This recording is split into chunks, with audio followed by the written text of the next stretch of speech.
Still calling your congressman? Waiting on hold? Hoping someone took your message? Thank you for calling. There's a better way to do this. The MAHA Legislative Tracker lets you browse every MAHA bill. Pick the ones that matter to you and send a letter to your rep with a single click.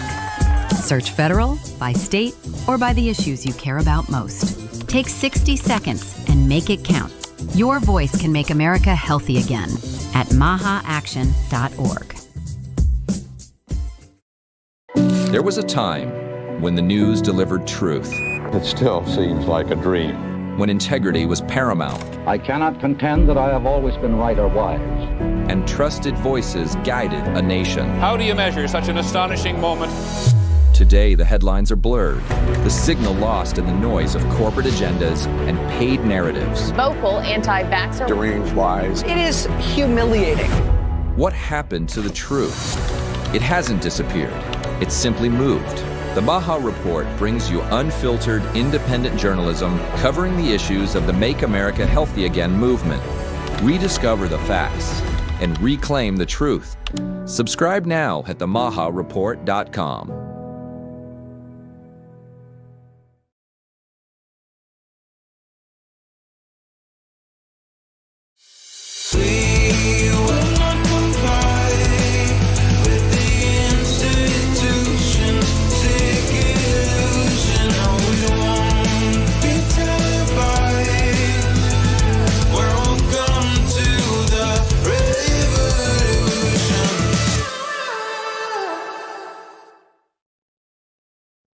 Welcome to the MAHA Media Hub, and welcome to the MAHA Revolution.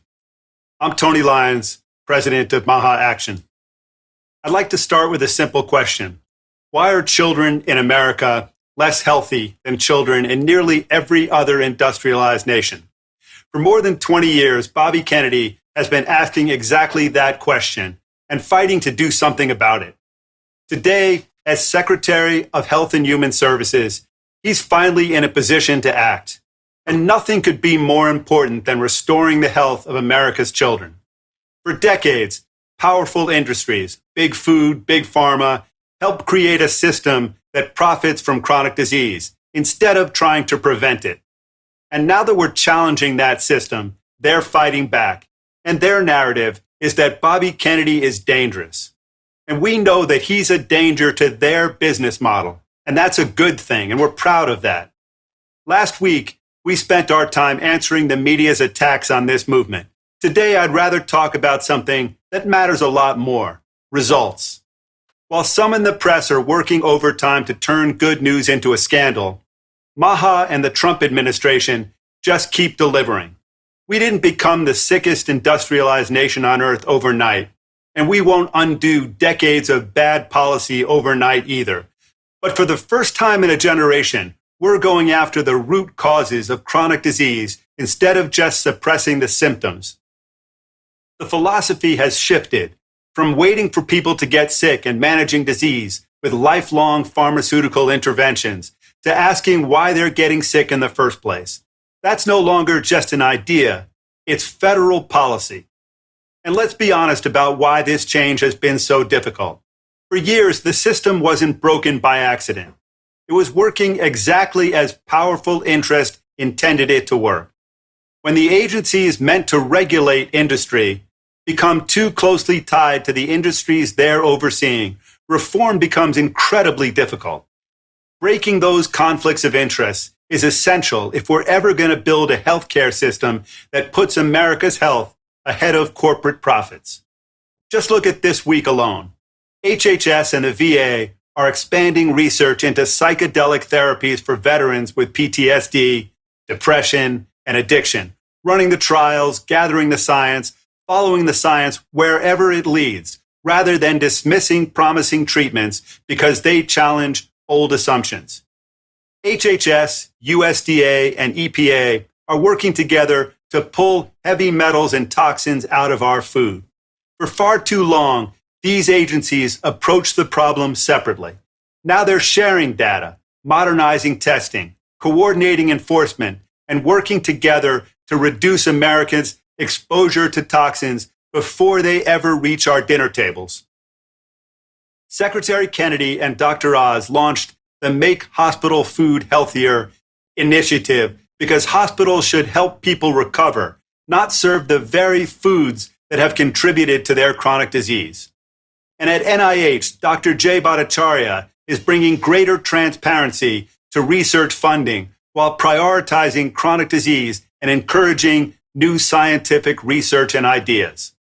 There's more. Now, every state has joined A Home for Every Child, a national foster care plan launched by the Administration for Children and Families alongside First Lady Melania Trump to help more children find safe, loving homes.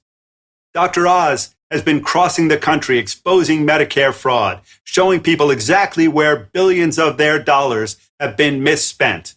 And every one of those dollars is a dollar stolen from you, stolen from a patient, from a family, from somebody who paid into that system in good faith and deserves better. Getting it back isn't just good bookkeeping. It's not just good for, keeping CMS solvent. It's actual justice in process. And accountability is coming for the people at the top, too. Later this month, Dr. Anthony Fauci is expected to testify before Congress because wherever you stood during the pandemic, the American people deserve accountability. Fauci failed his way to the top and was the subject of Bobby Kennedy's incredible book, The Real Anthony Fauci, that transformed the way millions of people think about our government and about health because they recognized that they were being lied to. Secretary Kennedy proposed rule changes to the Countermeasures Injury Compensation Program, a federally funded program designed to compensate Americans who've suffered adverse reactions to COVID vaccines or other COVID virus countermeasures. Those silenced victims are finally being recognized, and compensation is finally part of the conversation. That's how you rebuild trust, not with a press release or anything else, but by listening to the people you harmed and finding a way to make it right. Taken together, these aren't isolated announcements. They're evidence that the MAHA movement, the MAHA agenda, is moving from ideas into action. Put it all together, and here's the thing. These aren't scattered announcements. This is the MAHA agenda going, full blast. For decades, Washington measured success by how much it spent treating sick people and how many people had access to care. And a whole lot of powerful interests got rich off that system. We measure it differently. MAHA measures it by whether we keep people from getting sick in the first place, by whether a farmer can make a living growing real food instead of commodities that poison the American public. We judge it by whether a parent can trust what's on a label, by whether agencies your taxes pay for are working for you, to help you, or for somebody who's making your children sick. That's a profound shift, just a profound shift. And let's just take a minute and think about that. Week after week, regardless of what the captured New York Times says, the proof is just piling up. It's not going to happen overnight. We're not going to solve this problem overnight, but we're going to fight like hell to keep it moving in the right direction. We're not backing down because this, for us, was never about politics. It was always about whether ordinary Americans, your family, your kids, your neighbors, finally get a system that's honest with them and that is actually on their side. Today's guests are helping to lead that fight and that transformation. So joining us today are Senator Ron Johnson, Charlie Dubois, President and CEO of the incredible company Standard Process, Margaret Hampton, President of ABC Codes, Dr. Eric Berg, and authors Liana Werner-Gray, Marissa Zeppieri, and Dana Parrish. But first, it's my pleasure to welcome Dr. Mehmet Oz. As administrator of the Centers for Medicare and Medicaid Services, Dr. Oz oversees healthcare coverage for more than 160 million Americans. He's helping to shift our healthcare system from treating disease to preventing it, while rooting out billions of dollars in waste and fraud, just billions. Every day, he's working to make it easier and more affordable to be healthy in this country. Dr. Oz, welcome, and it's just so great to have you back with us. Thank you, Tony, for having me on. I actually spent the morning, Secretary Kennedy was making a show about food in a kitchen, commandeered mine, and worked with my daughter Daphne to talk about healthy foods, but also spoke a lot about the issues that you're raising right now, which is why we made it harder to be healthy in America. And I'm going to take the lead that you gave me around fraud, waste, and abuse, and as an example of the kinds of problems that we're talking about. So conceptually, medically tailored meals for people who have medical conditions makes a lot of sense, right? If you got heart failure or an autoimmune problem, for me to be able to help you with the foods that might make you healthy makes theoretical sense. Turns out that in reality, it seems to work as well, which is not surprising because your mom could have told you to do some of these things. We just make it easier for you to accomplish them. But when we have so much fraud in the system, that softer efforts like this, where we have an unlicensed person in an unsupervised setting, in an unmonitored environment, trying to make these programs work, and people are taking advantage of it, what states will often do is stop offering the program. Not because it doesn't work, but because it works when it's used correctly, but it's used incorrectly so often that states decide they can't afford to pay for it. We've literally seen states take away programs that made sense, like helping with housing or transportation or autism care, just reduce the services available because the fraud got so bad they couldn't get their arms around it. Nick Shirley and I just finished airing a series of shows that we taped last month in Queens. Flushing, Queens happens to be the head of the Chinese mafia, the organized criminal endeavors, which are out there trying to take advantage of the healthcare system. And they fund these things called social adult daycare centers, which again are designed classically Maha-sounding ideas. Get seniors together, let them play mahjong or chess or tai chi or cook for each other. They do all these things. They keep in community. They avoid loneliness and isolation, except if these are taken over by corrupt groups who are bribing you as a senior to show up in their center. And because they're bribing you and you're showing up in the center, they're able to get your Medicare beneficiary number with your permission and start to charge it with medications, expensive brand medications you don't need. And by the way, they don't even ship to you. They just pretend to ship to you. Or an electric wheelchair, motorized, $20,000. You don't need it. You don't get it, but they pretend they ship it. Or acupuncture you never asked for, or other therapies, procedures, tests that aren't needed, aren't actually done, but they generate these fake bills. Now they're spending over $2 billion in Queens and Brooklyn for a program that the rest of the entire state of New York spends $400 million for. And now, of course, people are starting to say, are these programs worthwhile? And this is a kind of problem that causes institutions to start saying something that sounds so thoughtful and brilliant, but probably could be provided without federal funding. Maybe it shouldn't be funded with the federal dollars because it's not taken advantage of. I'll give you one more concrete example. If you haven't done it already, look at yesterday's Wall Street Journal. In the op-ed section, Secretary Kennedy and I penned a piece that talks about how, despite our best efforts to clean up and protect Obamacare, activist groups with dark money from the left are attacking Obamacare by removing all the guardrails. I don't know what their motivation is, but Obamacare works to provide people who are earning between 1 and 4 times the poverty level. To put numbers on that, you're making $16,000 to $64,000. So you don't have a lot of money. But for that reason, you get to get a little extra help from all of us. We all chip in, all of our taxpayers, put extra money in. We subsidize the insurance to make it affordable so you have coverage. That's a great idea in theory, in concept. But in reality, it's prone to corruption. So what the deal was that you had to actually provide a copy of your tax returns to prove you were making between 1 and 4 times the poverty level. These activist groups from the left have now sued and are winning in court saying that we're not allowed to check your tax return. Which means all we can do is, hey, tell us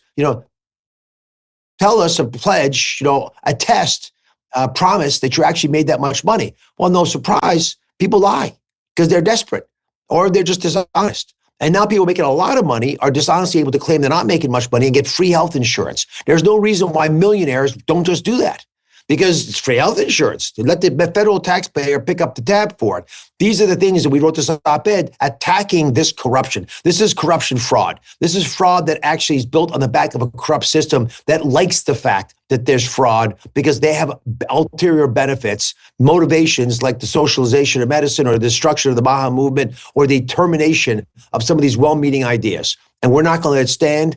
And that's why we're telling these fraudsters, don't walk away from this broadcast. You start running because we're coming after you.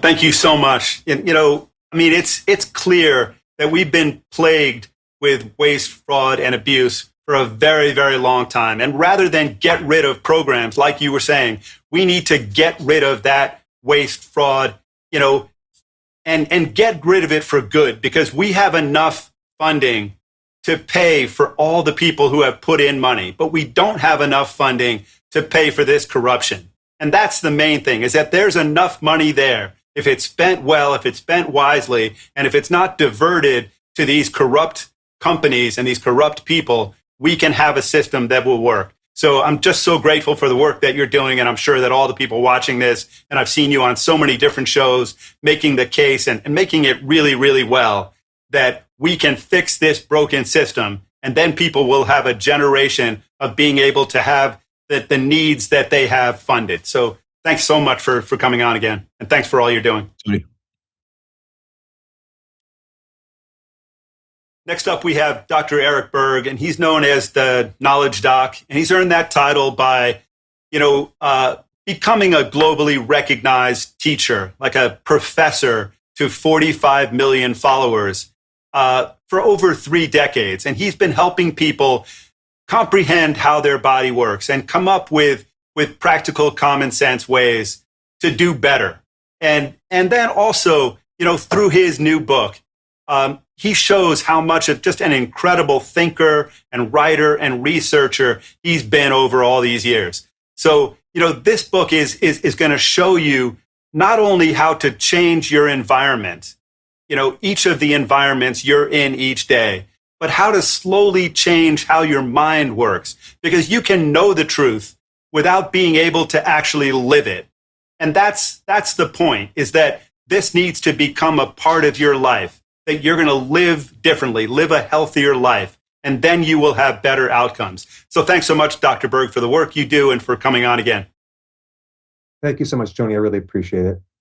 I wanted to share some, I think is very interesting information on the source of where people get their information, their health information. They usually go online, they Google, they use AI, they use Perplexity, Claude, Chat, and to try to find health information. And I noticed something very, very odd and strange. Every time you do that, you get the exact same information, word for word, the same numbers, the same old information. And they call that scientific consensus.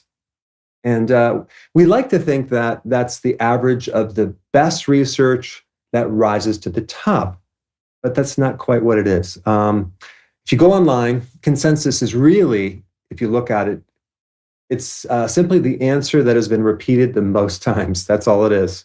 So if you have some data that is not necessarily backed by evidence and it's put out there everywhere, that becomes the reality. That becomes truth. That becomes the source of information that you get. So it's not necessarily about truth. It's about frequency. And like right now, if you go out there and search, I'm going to give you 3 examples, and I'm going to show you where they really came from, because I think this will give people some reality. The first one is you probably heard that you need to drink 8 glasses of water a day. Everyone knows that. You've heard this your whole life. Your doctor tells you, the fitness tracker says it. But my question is, okay, that's cool. That might be true, but where does it really come from? Well, 1945, US government did an estimate of how much water someone needs. And it wasn't a clinical trial. It was a guess.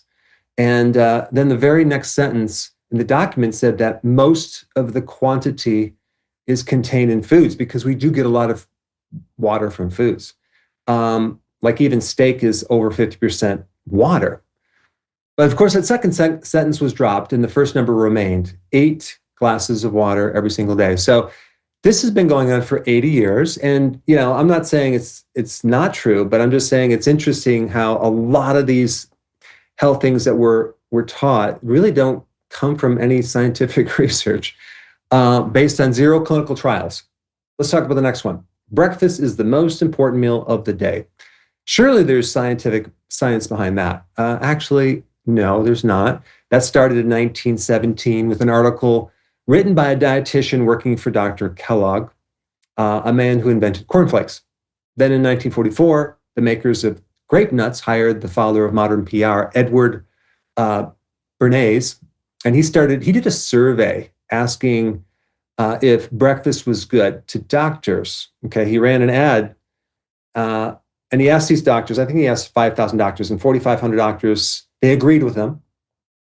So this wasn't a breakthrough study. It was basically a serial campaign dressed up as medical consensus, because like almost every doctor says, yeah, it's a good thing. So that's where that came from. And then the third, I think the third most common thing that everyone knows to be truth is the low-fat diet is a healthy thing. It'll extend your life, right?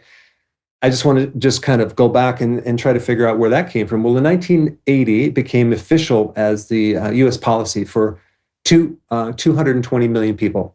But the source came from one researcher in 1958 who handpicked data from 6 countries to show that fat caused heart disease. Saturated fat caused you to have heart disease. He omitted the other 16 countries that disprove the theory. So here we have the largest clinical trial in history, actually tested on over 9,000 patients, and they found something slightly different. When you lower the fat, you actually increase the rate of death. That's if you look at all of the data, the opposite finding. But those were buried in the basement for 16 years. And of course, 40 years later, of dietary policy was based on one cherry-picked graph. So just think about it. Those are 3 recommendations. But if you look online and search for health information, this includes, like all health information is very similar. Like it's not based on necessarily the best research. It's based on how many times people say it. So the next time you want health information, just realize that, and you might need to go further. And that's what the MAHA Hub is about.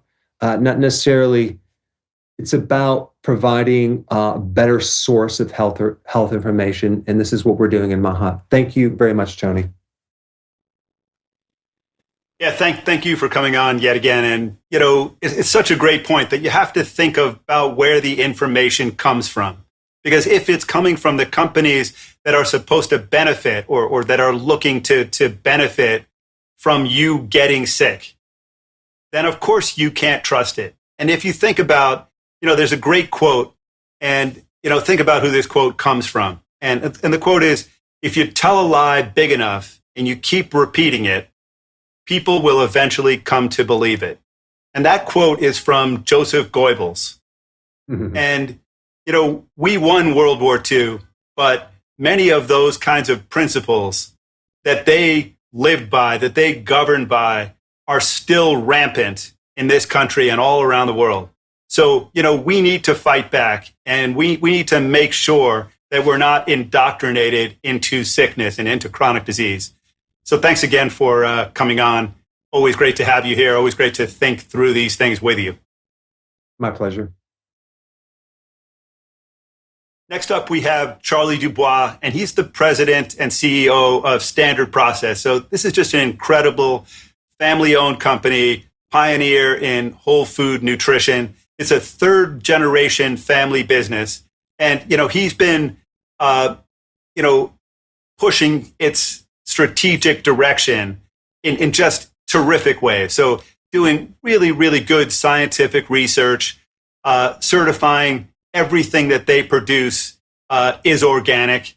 And, you know, it's a practitioner-focused family business. And under his leadership, the company has expanded its commitment to doing things in innovative ways, including the development of the Standard Process Nutrition Innovation Center. And while advancing its mission to transform millions of people's lives through whole food nutrition, it's, you know, so this is just a phenomenal company. And let me just say that Lee Marinoff and I took a trip to Wisconsin to see the farm for ourselves, to see where all of the ingredients in their products come from. And it's just a spectacular place. They're a case study in what's possible in this country for farming, for manufacturing supplements, and, you know, even just for running, you know, a beautiful family business. So thanks so much, Charlie. Great to have you on. Well, thank you, Tony. Boy, I don't know if I even need to say anything more. I mean, you said it all by by coming and visiting with Lee. So one of the things I wanted to, further talk about is, as you talked about some of the diseases that we face in this country and the health crisis with not only our children, but our elderly and everybody in between. The biggest problem that we have and the biggest challenge is we need to change our food supply. We need to change where we get our food from, and we need to change the quality of that food. I really appreciate some of the initiatives and movement by MAHA to address some of these issues. And it's about time, when my great uncle, Dr. Royal Lee, founded this business back in 1929, supplements really didn't exist. In fact, I think he was probably the founder of the supplement business. And so as he realized back then in 1929 that foods were so processed and they were devoid of actual nutrition, that the food companies were selling empty nutrition, empty calories. And it was really unfortunate because he could already see at that time the impact on people's health. So fast forward to today. Do you think it's any better? I sure don't. I think we've even gotten worse.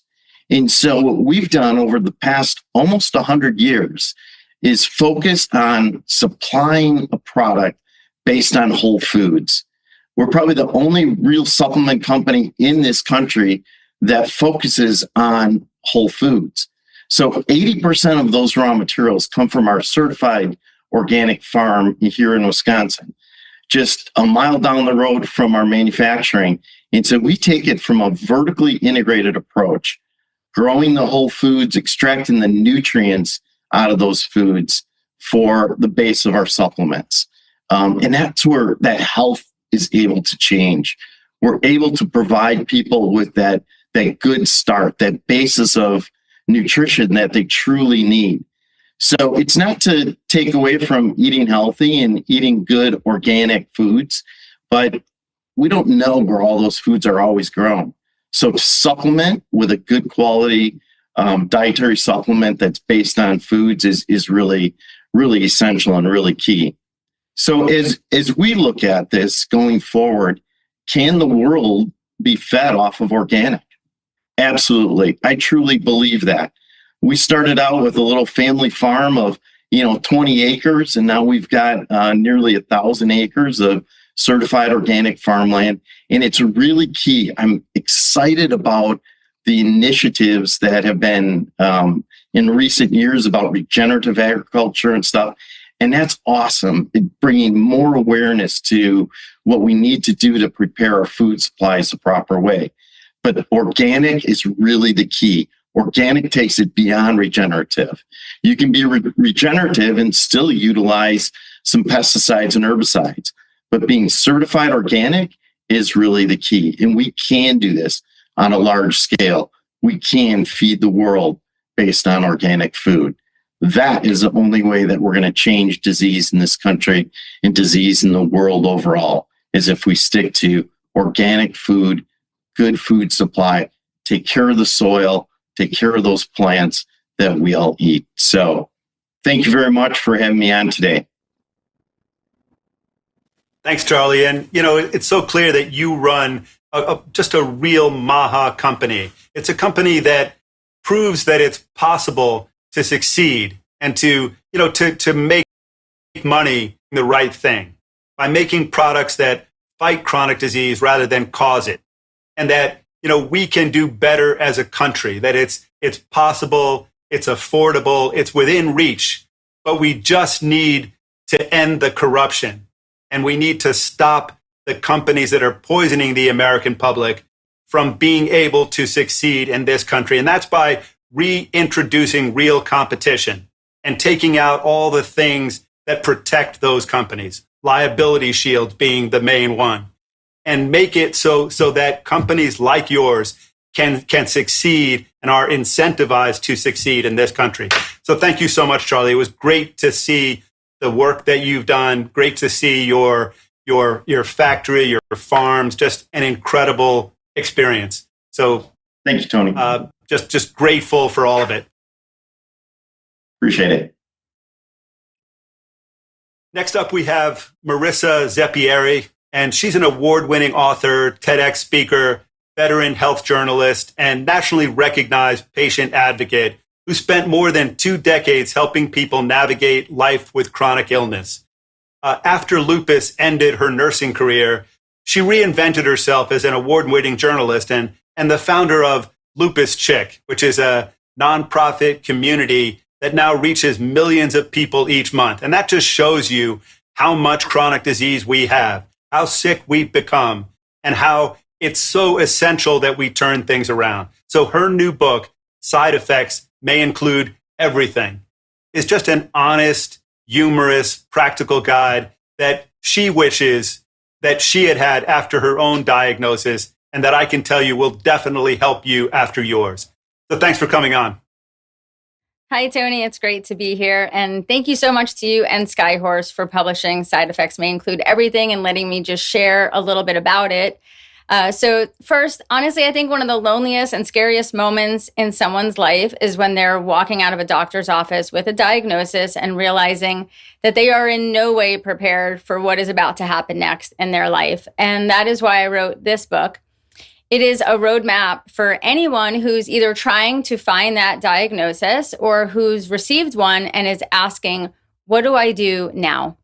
And I'd love to share a little bit about how this book came to be, because it starts with my own journey, which is where I had clear autoimmune symptoms at just the age of 8 years old after several severe viral illnesses. They all came about. I was raised by an incredible single mom. It was the mid-'80s, so access to specialists back there was not easy. You never heard the word autoimmune. We were not had financial means really to see all the doctors I needed, but I spent a lot of my childhood having these unexplained symptoms like photosensitivity and rashes, joint pains, sores, and fevers every day. And we were repeatedly told that it was allergies or sunstroke or that I needed to rest more. And so for almost 2 decades, I lived in this really lonely space of knowing something was not right, but not having anyone be able to tell me what was wrong. And when you're dismissed for so many years, you really start to question the cues of your own body. And I also want to touch on how I think one of the most challenging parts of all of those years trying to get diagnosed was that I didn't always look sick. And I think our society today still has a very distorted view of what a sick person should look like. And there's a very fine line that I think you walk as a patient, because you need to look sick enough that the medical professionals will take you seriously, but also healthy enough that society doesn't shun you, because it absolutely will. And anyone living with an invisible or chronic condition knows exactly what I mean by that statement. So like you said in your opening, we have so many sick Americans today. I just saw that the CDC recently updated it as 76% of U.S. adults have at least one chronic condition. Many have more. And a lot of those are invisible illnesses. And if we look at those millions of people, and in terms of actually getting a diagnosis, the story of waiting is not a rarity. If we look at just people with autoimmune disease, we're talking an average of 4 to 5 years, and also seeing multiple physicians before receiving that correct diagnosis. So think about that as years of second guessing your own body and what it's telling you, and years of suffering physically and emotionally, and all of the damage that's actually occurring in your body because you're not on any type of treatment. I remember when I was finally diagnosed over 20 years ago, I left with a bunch of prescription, papers in one hand, and I had 1,000 questions essentially in the other. And no one told me how to navigate moving forward in college or my new career as a journalist, or really essentially how to advocate for myself. And that's a big part of this book. When I look back, I realized one of my greatest challenges wasn't just learning how to manage the chronic illness. It was actually learning how to navigate the whole healthcare system. Because when we're given a diagnosis, we're rarely taught how to ask better questions, to bring data, to seek second opinions, try alternative therapies, and also speak up when something doesn't feel right. To me, that's what advocacy is really all about. It's not about arguing with your doctors or being the loudest in the room. I think it's really about finding your voice, being an active participant, and understanding your body on an intimate level, and speaking up for yourself kindly, but also firmly. And it's also not a book about rejecting traditional medicine. I want to make that clear. I'm so grateful for my physicians, but it talks about how healing is often bigger than medication alone. It's exploring the root cause of illness, looking at functional medicine and complementary therapies, your faith, discovering your community, and really about creating a life where you're not just barely surviving an illness every day, but you can actually thrive. And ultimately, like you said, it's the book I wish that someone had handed me after my diagnosis. So thank you again for allowing me to share a little bit about my story. And I hope that Side Effects May Include Everything really becomes a trusted companion for anyone that's learning how to navigate life after a diagnosis. Yeah, thanks so much for writing the book and for coming on. And it's clear that we're a country of sick people, that we have millions and millions of sick people, and that we are guilty of creating this problem. And therefore, we have a responsibility not only to fix the problem, to stop poisoning people, but also to make it easier and more affordable to get the care, the treatment, whether it's mainstream or alternative medicine, any kind of care, and certainly not to shun people who are suffering. To really actively work towards ending this epidemic of chronic disease by getting to the root causes, whatever they are, and by all working together to make sure that we do a better job than we've done in the past. So thanks for writing the book. Great to have you on. Thank you. Next up, we have Senator Ron Johnson, and he's the senator from Wisconsin, and he's always been just an incredible MAHA champion. And, long before MAHA became a movement, Senator Johnson was asking the really difficult questions. And, those are the types of questions that so many people are afraid to ask, that they refuse to ask. And we need people like Senator Ron Johnson to just not be afraid and to stand up for the millions of people who are suffering. So he was one of the first members of Congress to challenge the government's COVID response, to listen to the millions of vaccine-injured Americans, and to demand greater transparency from public health agencies. So we're getting a lot of that transparency now, but we're getting it because of Senator Ron Johnson and people like him. So he's remained a tireless advocate for accountability, scientific integrity, and the health of the American people. Senator Johnson, thanks for coming on again. Hey, we can't hear you. There you go. First of all, thanks for having me on again. Last time I was on, I talked about what I considered big news stories that the media was refusing to cover. One was my April 29th report where we proved that Peter Marks was told that their algorithm was going to hide safety signals. They were shown the safety signals and they lied to the American public. And we published that report on April 29th. Not one news story about it. I've had interviews, Fox News, Fox Business had me on shows, but not one news article other than maybe from Epoch Times. They covered up the excellent hearing that Rand Paul had with Jim Erdman, the CIA whistleblower, whose efforts under DNI Gabbard were sabotaged by the CIA. Then, of course, they really didn't cover what DNI Gabbard uncovered on her last day of all of Fauci's knowledge of gain of function research, how she salted in his supporters on the origin, the natural origin theory versus the man-made theory. So anyway, an update on that. Interestingly enough, I was on Chris Cuomo's show on News Nation last night, and he was kind of bushwhacking me, talking about the Trump's his son's business dealings and that type of thing, and asked me why I wasn't investigating those. And to his credit, I said, well, partly because I'm limited in staff. I have to focus on my priorities, and my priorities continue to be these 11 million pages that Bobby Kennedy forced HHS to turn over to us, and what we're finding out about that. And to Chris Cuomo's credit, he let me tell the story. He backed up, said, Senator, I have to admit, I really don't know what you're talking about. Explain it more. And so I explained it more. He gave me quite a few minutes to do it. I've given him my report. I've sent him my 800 word op-ed. Chris Cuomo had Dr. Soon Xiong on, who is a treatment approved trying to boost T-cell strength in cancer patients. He's been approved for one use for, I think, an in situ bladder cancer tumor, but can't get any further approvals. And that's been frustrating. But Chris Cuomo had him on for at least a half hour, if not an hour. Tucker Carlson had him on. So the reason I'm telling that story is as frustratingly slow as it is. I mean, I issued my report on April 29th. Again, still no news stories about it, but I've been given other opportunities to convey that to people. You had people like Chris Cuomo who was interested, who listened, who I think will read my report, will have me back on. And so slowly but surely, the word is spreading. And it's, again, a lot because of your efforts, Tony, and a lot of the people you have on this show. We are gaining ground. We are up against powerful forces. There is absolutely no doubt about it. But we are gaining ground. And all I can tell you is I'm going to pursue this tirelessly.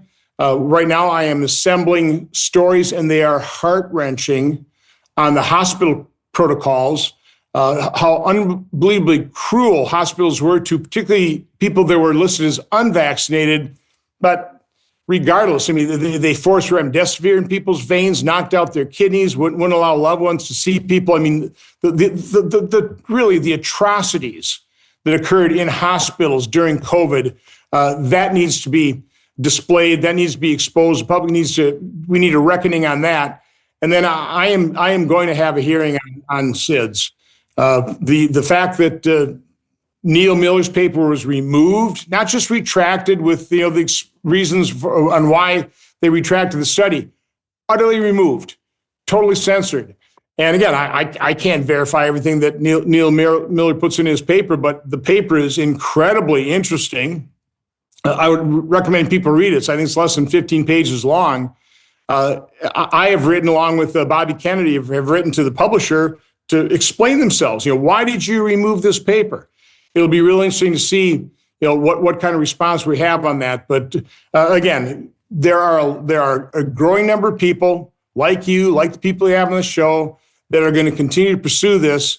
God bless Elon Musk for opening up X for freedom of speech, so I could self-publish my op-ed on what we found on our April 29th report. And we're just going to continue to doggedly pursue the truth and expose it for the American public. And I appreciate the fact that we have outlets where people are starting to hear and they're starting to understand, and we are going to see some change. Thank you so much, Ron. And, your priorities are all of our priorities. I mean, that they're the priorities that we should all have. And that is to have health in this country, to have transparency, to have, and then to get justice and to bring justice to all the people who have suffered. So, like you say, these are incredibly powerful people. These are powerful people who've poisoned the American public for a generation. And so many chronically ill people are chronically ill because of the things that they did. So we have a right to get to the bottom of it, to make sure that it never happens in the future, and to get justice, and to make sure that the people like Dr. Fauci, who created many of these problems, have to pay the consequences for the ill deeds that they did. And, that I think is coming, and it's coming because of you and because of people like you and because of Rand Paul. And, so these are real breakthroughs. These are really important battles, and you're winning them. And I just feel really, really grateful for the work that you do, and for the fact that you just never quit, that you're not afraid, that you take all the hits, and that you just keep on going on to shows, keep on telling the truth, because the American people deserve to know the truth. So thank you. Thanks for your efforts. Have a great day. You too. Next up, we have Dana Parrish. And Dana is a chart-topping Sony songwriter and the best-selling co-author of a book called Chronic, which I didn't publish. It's a book that examines how infections and environmental toxins contribute to chronic disease. Such an incredible book. I wish that I had known about it and that I could have published it. But after years of speaking out on all of these things, she's here to share more about toxic environmental questions, and just great to have her perspective. Dana, welcome and thanks for coming on. Thank you. Do we have a book deal in our future, Tony? We should talk about that. Definitely. We definitely do.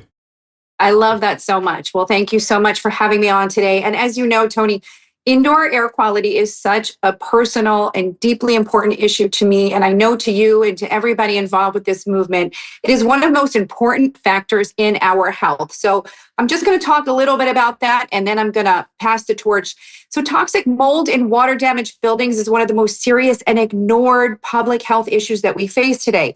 Leaks, poor construction, aging infrastructure creates the perfect environment for mold to grow, often hidden inside walls, ceilings, floors, ventilation systems, and it is often hidden. The thing with toxic mold is it doesn't like light. So you're not going to necessarily see it growing on your walls. It likes to grow in the dark with a little bit of moisture, and it's pretty quick. 24 to 48 hours, it can start growing. So you want to stop leaks really as fast as you possibly can to avoid that. Once established, certain species release toxic microscopic byproducts called mycotoxins that can make us much sicker than just a little allergy, can affect our respiratory system, immune, neurologic symptoms, and it's really not rare.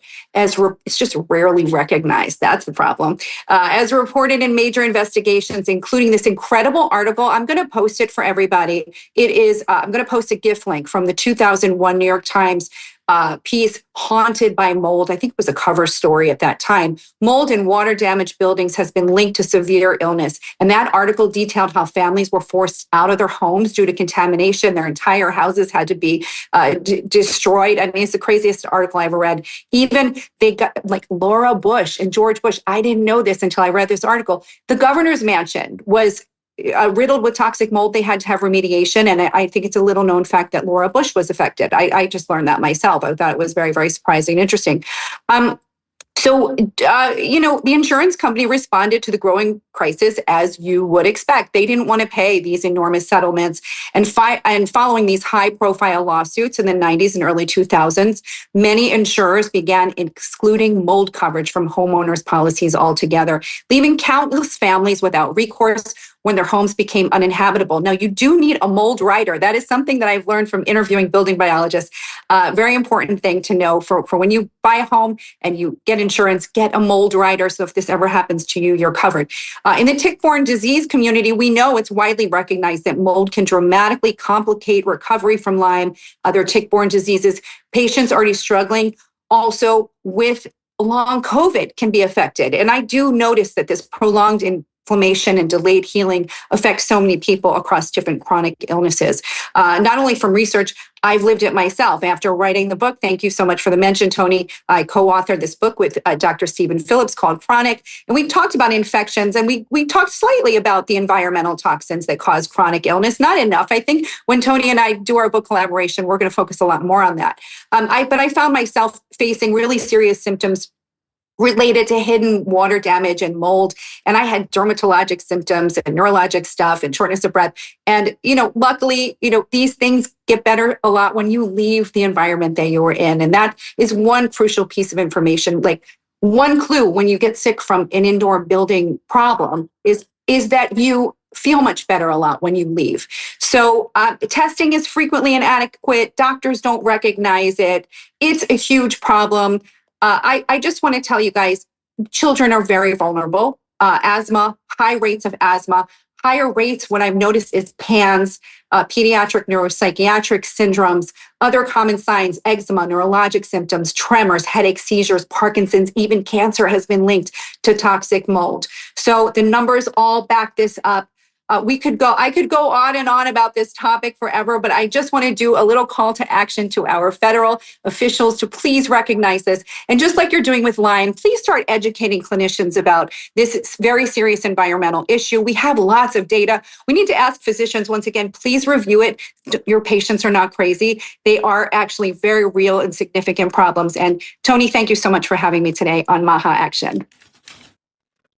Yeah, thanks. Thanks for coming on, Dana. And maybe the title for our book could be Toxic Mold, How to Avoid It, How to Spot It, and How to Remediate It. Something like that. let's talk. These are But, the biggest problems. Absolutely. Yeah.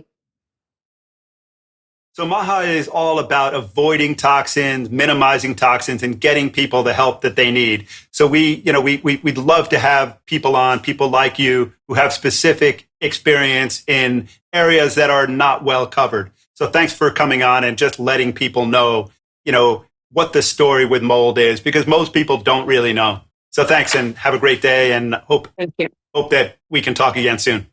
Thank you. Next up, we have Margaret Hampton, and she's a functional and Eastern medicine doctor, a MAHA mom, and president of ABC Coding. And ABC codes make it possible to get reimbursement for integrative and non-physician coverage by insurance, Medicare, and Medicaid. So their company represents the freedom of choice in healthcare and the technology for the MAHA movement to really prosper. So it's a big part of the puzzle. And Margaret, we're thrilled to have you on. Thank you so much for having me, Tony. And thank you so much for everything that you're doing in the MAHA realm. Honestly, it's incredible, all the work that you've been doing. And I'm so glad to be on here today. So yes, ABC codes are kind of a tricky topic, but I'll do my best.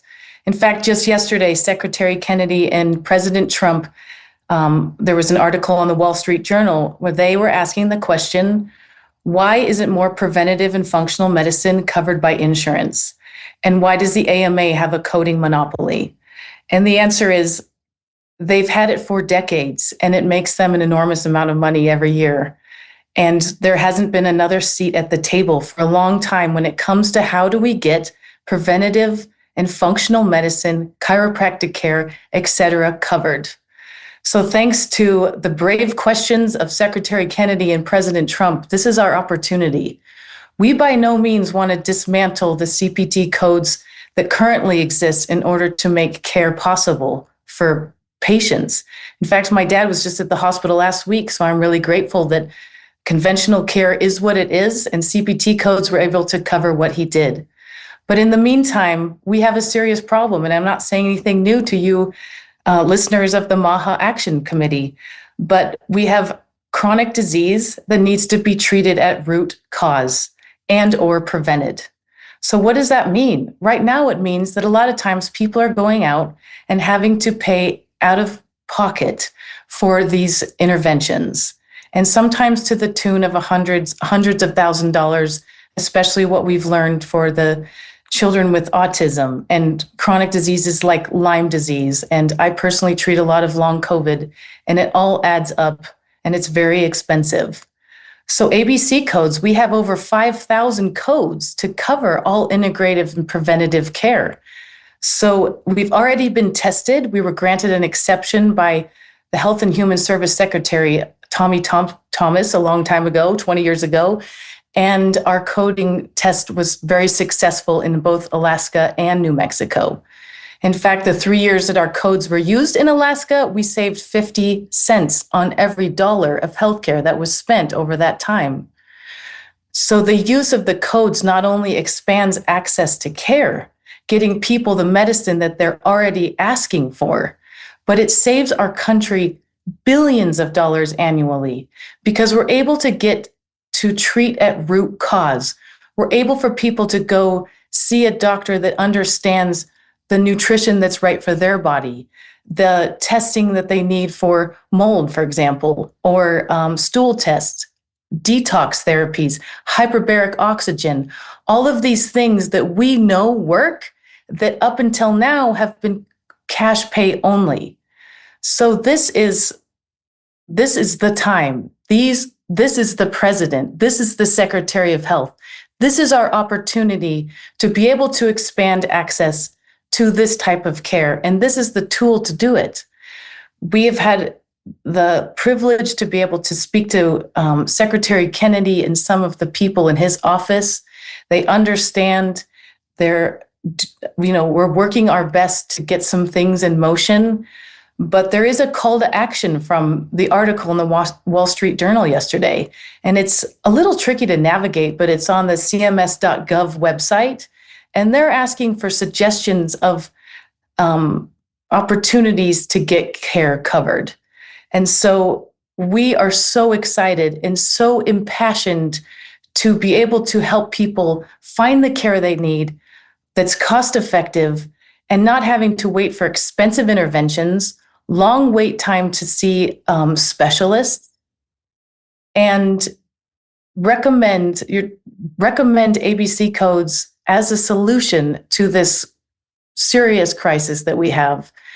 Another thing that we open access to is nurse practitioners and nurses to be able to, and chiropractors to be able to expand their practices. And so it's not billing at the expense of doctors. So another way that we will be saving money by using these alternative codes. We have support of the nurses and we have a lot of support, but I wanted to let everybody know that this is something that's happening and we need your support and your rah-rah to help get this over the finish line, because it's a huge deal. I want children with autism to be able to go see their functional medicine doctors and get the care they need and covered by insurance without their parents having to go bankrupt to do so. So thank you so much for this opportunity. And I look forward to sharing the good news about the codes being accessible to all. Thanks. Yeah, that was really great. And it's just a fact that the ABC codes for these kinds of things have been thought of as an additional cost. And what they should be thought of is a way to actually save money by expanding access to alternative treatments that may in many cases work better and work faster and actually get to the root cause of a problem so that people don't have to have treatment for their entire lives. So, that's the point here. And, if you get to the root cause, or if you can prevent things or prevent the worsening of symptoms, then you're saving the government money. And that's the point, is that we want to do things that make it easier and more affordable to be healthy and that get people off this sort of treadmill of a certain kind of treatment and a certain kind of care, mostly drugs, that just benefits a small number of companies that are doing it at the expense of the public, rather than so many practitioners who really want to help and have the ability, the capacity to be of incredible help to millions of people. So thanks so much for coming on and teaching us a bit. Thank you so much. Next up, we have Liana Werner-Gray, and she's a certified nutritionist and a 3-time best-selling author. She overcame many health problems that she had herself, including a cancerous tumor, chronic fatigue, digestion problems, weight loss, with nutritional problems. And she believes, as I do, and as most of us watching this show, is that food is medicine, that 90% of the problem is what we're putting into our bodies, and we can do much, much better. So she's been helping people heal naturally from cancer and chronic disease for the last, almost 20 years. So thank you for coming on yet again. Thank you so much, Tony. Thank you to Maha Action, and thank you for everything that you guys are doing. I'm in Tennessee. Hopefully my service is good here today. I was just filming for the Dr. Josh Axe podcast. And so something we were talking about today is my health philosophy, which is when people come to the Earth Diet or come to my website, the first thing is that I have everyone do is detox. And most people have a chemical burden on their body, including mold. I know Dana was just speaking about that. Mold, fungus, yeast, candida overgrowth, and parasites, and heavy metals. So those are the most common things that people are dealing with and suffering from without really realizing it. And these toxins, they accumulate in the body over time and they cause biofilm. And a biofilm is like a silly putty that's in everyone's liver or gut. Unless you've been intentional about detoxing it, you have biofilm and it accumulates over a lifetime, and parasites shield behind it, they hide behind it, they lay eggs in it, and it it just gets worse and worse unless we break it down. It takes about 2 to 3 months to break down biofilm.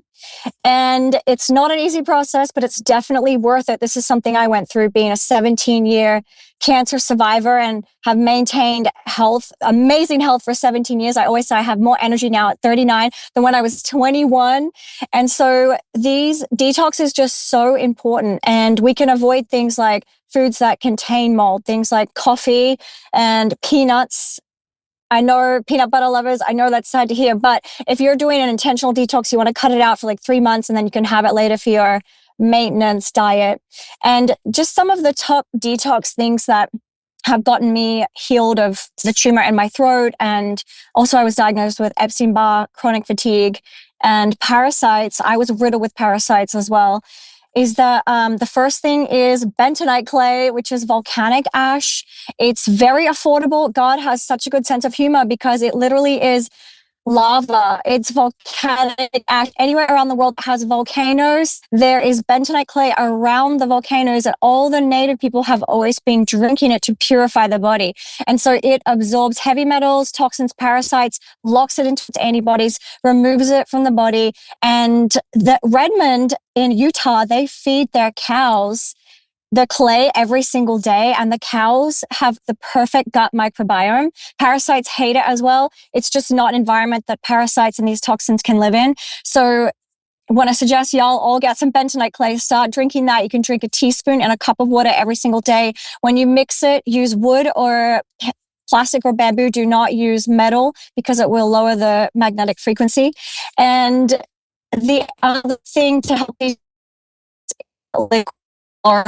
go on about liquid chlorophyll so much, but liquid chlorophyll is an extract from dark leafy greens. Okay, do you eat enough dark leafy greens? Most people don't enough, and so one quick, easy way to get it is through a liquid drip. And it is also measured at 528 hertz, which is a very high frequency that heals and repairs DNA. Parasites hate it, toxins hate it, so it helps to detox the body on a daily basis. And then the other thing to really help with detox, there's so many things. There's oxygen chamber, there's red light therapy, there's sauna. So I'll go in the sauna 2 to 5 times a week. Sauna is a great way to release a ton of toxins. And y'all know that we are contaminated right now in all ways, through the air, through the water, through the food. And Maha, we're doing our best to clean all of this up, but we really have to do our best to armor up with these detox weapons, I call them, and get these things out of our body. And yeah, I'm just so grateful to be able to come on here and chat about detox. Today I'm styled by Katya. So I have the Eat Real Food hat, the Maha hat with the cute little strawberry here, and this shirt, Support Regenerative Farming, represent Maha and this movement wherever I am. So yeah, thank you guys so much for having me, and I'm here to help anyone detox their body. So shoot me some messages, and we got to get all the stuff out and put the good stuff in. Bad stuff out, good stuff in. Yeah, you are a living, walking, breathing detox weapon yourself. So, 17 years, you have survived for 17 years, and you're doing really, really well. And what you show is that we can all be healthy. If we're not sick yet, we can find ways to stay healthy. If we are sick, we can find ways to get healthy, by detoxing, by getting rid of parasites. We have all the tools we need now in this country. I mean, we're always learning and getting new tools, but we have what we need. But what we have more than we've ever had before is a government, is Secretary Kennedy at HHS, who is fighting for all of us and who has the political will to actually make progress in this country for the first time. So people ought to take their own politics out of it and recognize that this is the opportunity of a lifetime, and we should take advantage of it and start to fight back against all the people and the companies that have made us sick, that have poisoned our children, and that, we can get rid of, and we can do a better job and have a healthier country. So thank you so much for coming on. And sorry to lecture you. You're the last person that I should be lecturing. So thank you. Let me just say that, last week we officially launched the MAHA membership. And that's such an important thing for us. It's a brand new way for our supporters, like all the people watching here, to get closer to the movement. Because there's so many forces trying to tear us apart, because what they want to do is keep poisoning the American public. So what we want to do is make our movement more and more powerful. So we have 250 memberships that are mostly sold now. So we're really hoping to get more people to join so that we can get through this first round. But the membership tiers range from $60 to $6,000 each year. Only pay what you can easily afford. And each of these tiers has its own exclusive benefits. Nearly all of them have access to in-person MAHA big events all around the country, in Washington, D.C., sometimes in Texas, sometimes in New York, giving all of our backers, all the people who are really engaged in the MAHA movement, direct access to the people who are leading it. So if you've been looking for a way to get more involved, please go to mahaaction.org/join to see all the membership options and find the tier that's right for you. We would be very grateful. I think it's the right thing to do. It's, this is a battle for the health of the American public. And we're trying to fight back against a generation of people who are fighting in the other direction. And it's not easy. And there are hit pieces in newspapers every day. And we're fighting every day to get the message out that is so important. So please join, please help us. And we're grateful in advance. So let me just say, a couple of more things before we sign off for the day. So always would like to thank everybody who joins the MAHA Media Hub, and all the people who are speakers, but then all of you who listen each week after week. The MAHA movement is made up of all of you, and we have incredible power, and we have to really access that power and wield that power to fight back against all the forces trying to stop us. So one of the things you can also do is read the MAHA report on Substack. We now have 220,000 followers. We're looking to get 1 million followers. We really want to be able to get our messages out there. These are great stories. Please read it. Please join. Please follow us there.